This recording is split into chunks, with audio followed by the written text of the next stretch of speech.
avant que nous puissions prendre l'initiative et être au niveau du jardin, il y avait un petit souci. Le jardin est presque en dégradation.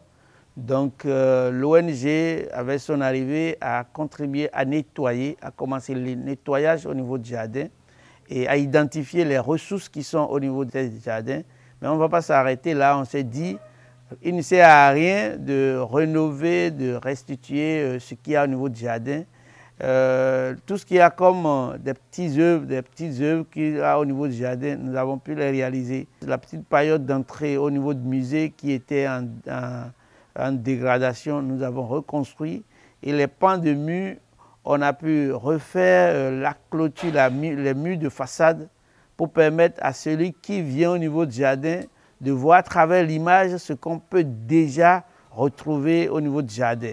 Ça nous a permis quand même de donner un peu de la beauté à ce jardin de l'extérieur. À l'intérieur, nous avons dégagé tout ce qui a ordures, déchets qui sont jetés malheureusement par d'autres institutions. On est allé jusqu'à renouveler les plaques qui étaient déjà tombées, les plaques qui n'étaient plus là. Et actuellement, nous sommes rentrés en contact dans le projet initialement, nous devons travailler avec 4 collèges. Mais on s'est dit, il y a 5 arrondissements à Porto-Novo. Donc on a pris un collège par arrondissement de Porto-Novo pour permettre à ce que les enfants puissent déjà avoir un bon lien avec les jardins des plantes et de la nature. Et qu'est-ce qu'on a fait? On a installé des clubs parce que GRAB Bénin, c'est une ONG spécialisée dans l'éducation environnementale. Nous avons pu aujourd'hui, au niveau de l'ONG, nous avons maintenant installé ce que nous appelons les clubs, les amis de JPN. Ces clubs, c'est des enfants qui ont la volonté de travailler pour l'environnement, d'apprendre et protéger la nature, qui font faire des visites au niveau de JPN avec d'autres groupes que nous amenons aussi. Et ces clubs sont fonctionnels aujourd'hui en lien avec l'établissement. L'autre chose, nous avons commis des experts, des inspecteurs de l'enseignement et on a élaboré 2 documents, des guides pédagogiques au niveau de JPN, au niveau du collège et au niveau de primaire. Donc ces guides édités permettront aux enfants d'apprendre et aux enseignants aussi, une fois arrivés au niveau de JPN, pour avoir de facilité d'éduquer les enfants à travers les situations d'apprentissage qu'ils ont en classe. Donc c'est de faire le lien entre les jardins des plantes et en même temps ce qui s'apprend à l'école. Il ne sert à rien d'apprendre le climat tempéré, d'apprendre les grandes forêts aux enfants sans qu'ils n'aient l'occasion d'aller toucher la réalité.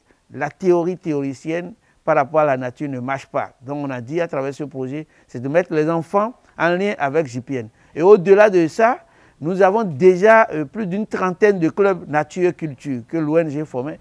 Nous avons fait beaucoup de déplacements vers là-bas, amener les enfants de l'autre côté et en même temps permettre à d'autres personnes de connaître le jardin. Et actuellement, nous sommes en train d'élaborer le modèle économique de ce jardin pour permettre à ce que, même après le jardin, après le projet, même que le jardin puisse vivre. Voilà un peu globalement. Et nous avons identifié, revu quelles sont les ressources à la fois fauniques et floristiques qu'on peut retrouver au niveau de JPN. Et mieux, qu'est-ce qui a disparu, qu'est-ce qui est là. Et on est en train de restaurer ce qui a disparu. Ce qui est en surplus, en dégradation, qu'on peut encore extirper pour pouvoir faire vivre les autres. Parce qu'il y a beaucoup de lianes qui étranglaient les arbres. Donc on est en train de travailler là-dessus et faire une lutte biologique pour empêcher qu'une espèce ne détruise pas l'autre pour qu'on ait un jardin vide. Donc voilà ce que nous avons fait globalement avec un entretien en permanence. Pour finir, JPN aujourd'hui, le travail de GRAB a permis à ce que les acteurs puissent se retrouver. Si je parle des acteurs, c'est l'école du patrimoine africain, c'est la mairie de Porto-Novo, c'est aussi les institutions qui interviennent comme d'Agri, DPV, la direction de production végétale, et aussi les spécialistes de l'environnement. Parce que, comme on le dit chez nous, le porc qui appartient à plusieurs personnes doit affamer. Parce qu'on dit l'autre amènera et personne n'amène. Par conséquent, nous avons dit travailler en symbiose avec ces acteurs-là pour que déjà qu'on ait un modèle économique qui permette de faire vivre le jardin même après le projet. Voilà brièvement ce qui est fait au niveau de ce jardin et je vous remercie.